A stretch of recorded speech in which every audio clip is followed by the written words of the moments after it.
नमस्कार मित्रों, एक बार पुनः आपका स्वागत हिंदी द बेस्ट चैनल में।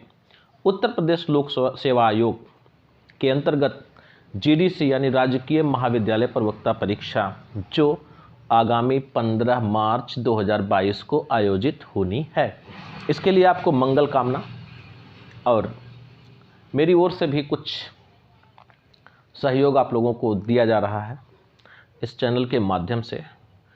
तो एक एक करके हम लोग कुछ प्रैक्टिस सेट इसमें देखेंगे फर्स्ट पेपर के लिए।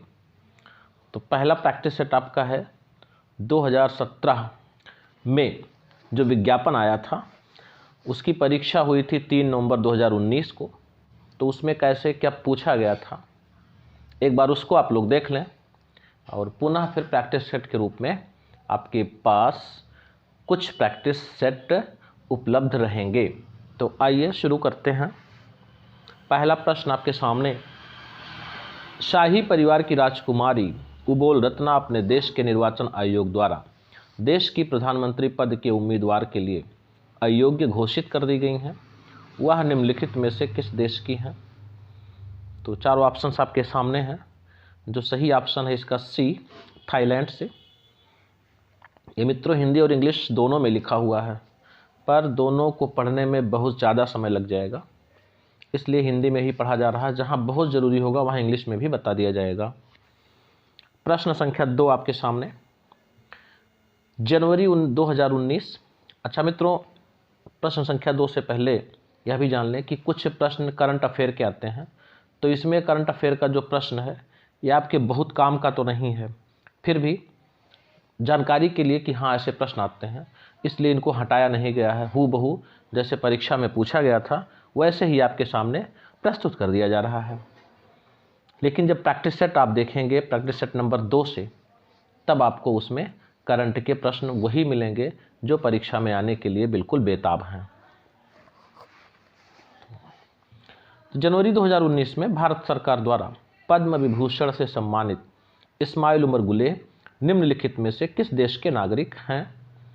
तो चारों ऑप्शंस में से जो सही है आपके सामने वो हो जाएगा जिबूती। और इसका इंग्लिश में भी नाम जरूर देख लीजिएगा कि ये डी से शुरू होता है, DJIBOUTI, जिबूती। और यह भी आपको जानना ज़रूरी है कि देश के सर्वोच्च नागरिक पुरस्कारों में से जो ये पद्म पुरस्कार होता है इसकी 3 श्रेणियां होती हैं। सबसे बड़ा जो होता है पद्म विभूषण कहते हैं, दूसरे नंबर पे पद्म भूषण आता है और तीसरे पर पद्म श्री। प्रश्न संख्या 3, भारत के हस्तकरघा एवं वस्त्र क्षेत्र को सुदृढ़ बनाने के लिए 28 जनवरी 2019 को आर्टिसन स्पीक कार्यक्रम का आयोजन निम्नलिखित में से किस एक स्थान पर किया गया? तो ऑप्शन ए एलिफेंटा गुफाएं, बी अहमदनगर, सी जयपुर और बी भीमबेटका। तो सही आंसर जाएगा मित्रों ऑप्शन ए के साथ, एलिफेंटा गुफाएं। प्रश्न संख्या 4, सूची 1 को सूची 2 से सुमेलित कीजिए तथा सूचियों के नीचे दिए गए कूट को सही का उत्तर चयन कीजिए। यानी match list 1 with list 2 and select the correct answer from the code given below. तो लिस्ट 1 और लिस्ट 2 को आप देखिए। एसिटिक अम्ल के सामने मक्खन है, बी के सामने नींबू है, सी के सामने ब्यूट्रिक अम्ल है और डी के सामने साइट्रिक अम्ल है। तो ये बहुत ही आसान प्रश्न है। आप जैसे लोग जो इसकी तैयारी कर रहे हैं तो फिर भी आप मिला लीजिए। ऑप्शन इसका बी सही है, चूँकि एसिटिक अम्ल आपका मिलेगा सिरका के साथ और लैक्टिक अम्ल मिलेगा दूध के साथ। ब्यूट्रिक बहुत आसान है, बटर और मक्खन एक ही चीज़ होता है, तो ब्यूट्रिक अम्ल मिलेगा मक्खन के साथ और साइट्रिक अम्ल मिलेगा नींबू के साथ।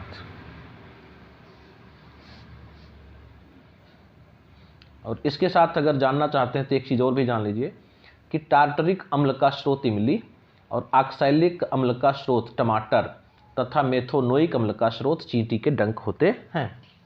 बहुत ही इंपॉर्टेंट है इस चीज़ को जानना। प्रश्न संख्या 5 आपके सामने, निम्नलिखित में से कौन एक वास्तविक मछली नहीं है? Which of the following is not a true fish?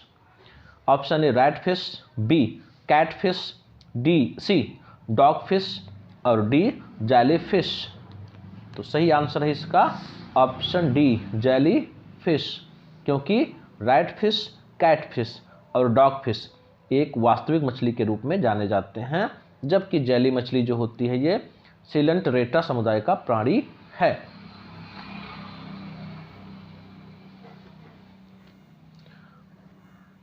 प्रश्न संख्या 6, कठोर व्यायाम की अवधि में निम्नलिखित में से किसका उत्पादन पेशियों में चयापचय उप उत्पाद के रूप में होता है। इंग्लिश भी इसका देख लें कि during intense exercise which of the following is produced as a metabolic by product in the muscles.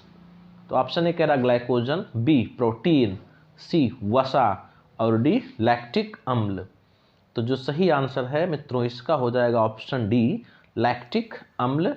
और जान लें इसको कि जब कठोर व्यायाम की अवधि होती है तो लैक्टिक अम्ल का उत्पादन पेशियों में चयापचय या उप उत्पाद के रूप में होता है। और चयापचय एक ऐसी प्रक्रिया है जिसके माध्यम से शरीर द्वारा भोजन को ऊर्जा में बदला जाता है। प्रश्न संख्या 7 आपके सामने, निम्नलिखित कथनों पर विचार कीजिए तथा नीचे दिए गए कूट से सही उत्तर का चयन कीजिए।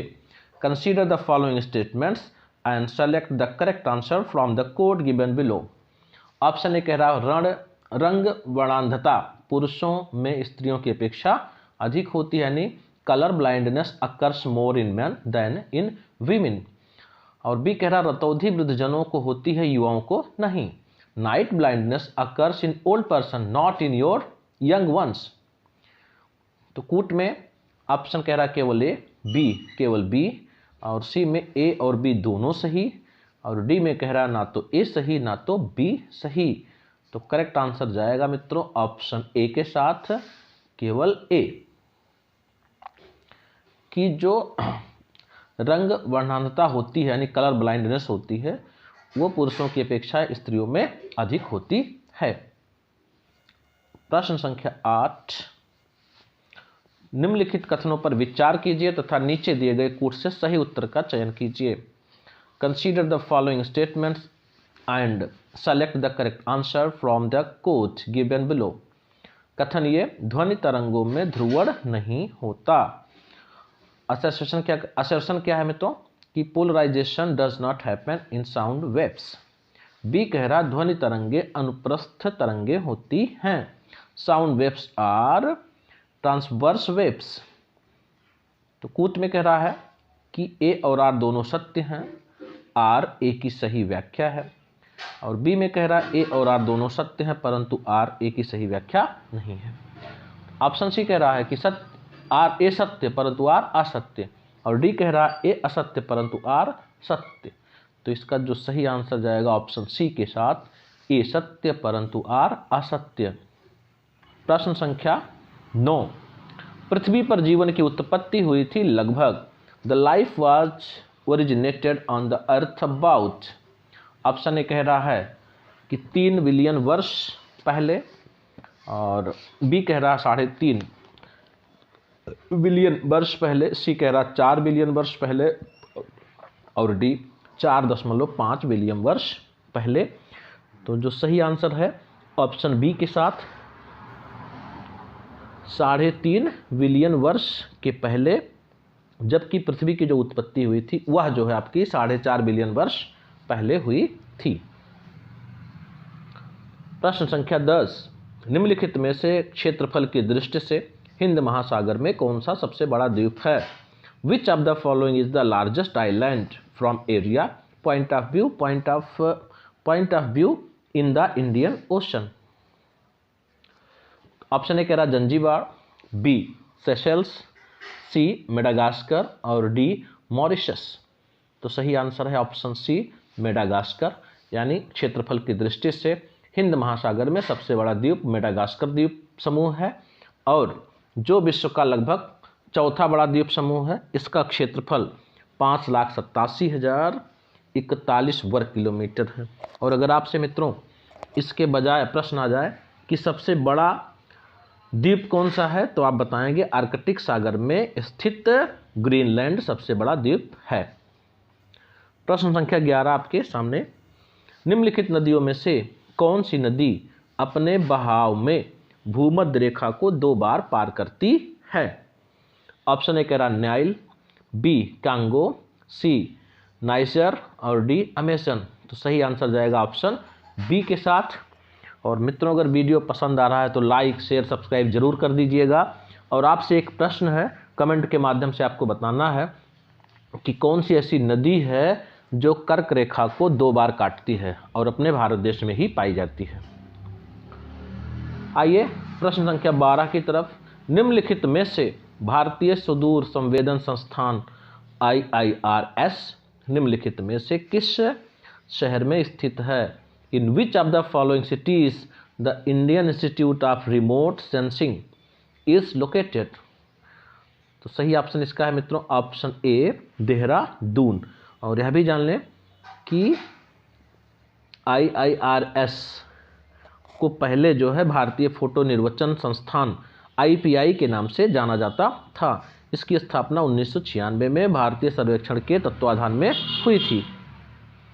प्रश्न आपके सामने, पेट्रोलियम निर्यातक देशों का संगठन ओपेक की स्थापना किस वर्ष में हुई? In which year the organisation of petroleum exporting countries OPEC was created?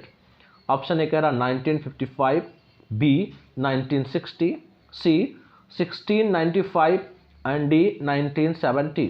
तो सही आंसर है मित्रों इसका ऑप्शन बी 1960। और अगर प्रश्न इस तरह से पूछ ले कि ये किस सम्मेलन में इसकी स्थापना हुई थी, तो 10 से 14 सितंबर 1860 ईस्वी। और ओपेक के जो सदस्य हैं ये भी जो है प्रश्न पूछा जा सकता है। तो इसके जो संगठन में देश हैं वो हैं इराक, ईरान, कुवैत, सऊदी अरब और वेनेजुएला। लेकिन वर्तमान में इनकी संख्या हो गई है 14। प्रश्न संख्या 14 आपके सामने, भारतीय संविधान के किस अनुच्छेद के अंतर्गत संघ लोक सेवा आयोग के अध्यक्ष एवं सदस्यों को उनके पद से हटाया जा सकता है?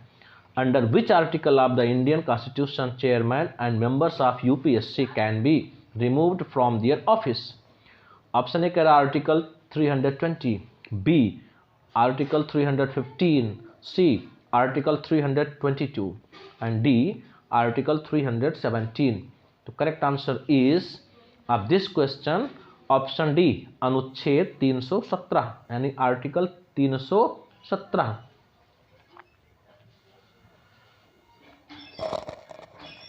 और पार्ट 1 का अंतिम प्रश्न, चूंकि वीडियो बहुत लंबा हो जा रहा था तो 15वां प्रश्न आपके सामने है।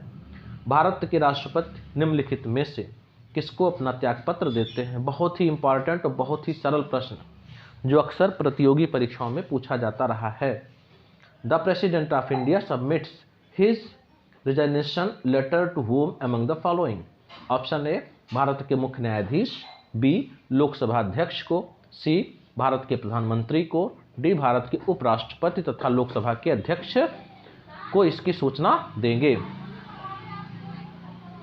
तो सही आंसर है इसका ऑप्शन डी, भारत के राष्ट्रपति अपना त्यागपत्र भारत के उपराष्ट्रपति को संबोधित करके देते हैं तथा लोकसभा के अध्यक्ष को इसकी सूचना देते हैं। ये रहा 15 क्वेश्चंस आपका और इसका सही आंसर है ऑप्शन डी। ये रहा मित्रों पार्ट 1। पार्ट 2 भी आपके सामने जल्द ही आने वाला है। तो उम्मीद है कि आप लोग लाइक शेयर और सब्सक्राइब करके कमेंट करके मेरा उत्साहवर्धन करेंगे। धन्यवाद।